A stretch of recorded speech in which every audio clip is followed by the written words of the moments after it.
What's up guys, this is Coro at welcome sa ating OKX Dex Wallet Series tutorial. So ito ang ating episode 5 which is swapping tokens in OKX Dex Wallet. So ano bang pwede ka mag-swap gamit ang OKX Wallet, and sobrang simple lang ito gawin. So sa ating OKX Wallet, so simply click yung ating swap button or trade button sa ibaba. So meron tayong 3 options dyan which is yung easy, swap, and bridge.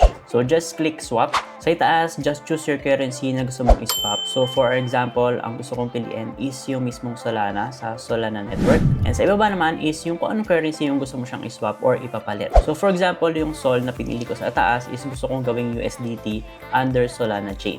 After that, just click swap and confirm your transaction. After confirming your transaction, hintay mo naman yung confirmation nito sa mismong blockchain. Kasi kailangan itong i-process ng mismong blockchain. Usually, mabilis lang naman itong process na to, lalo na kung hindi naman congested yung mismong chain na ginagamit mo. So with this feature ng OKX Wallet is sobrang dali nang mag-swap anytime and anywhere. Kaya subukan mo lang ang swap feature ng OKX Wallet ngayon. See you sa next episode natin.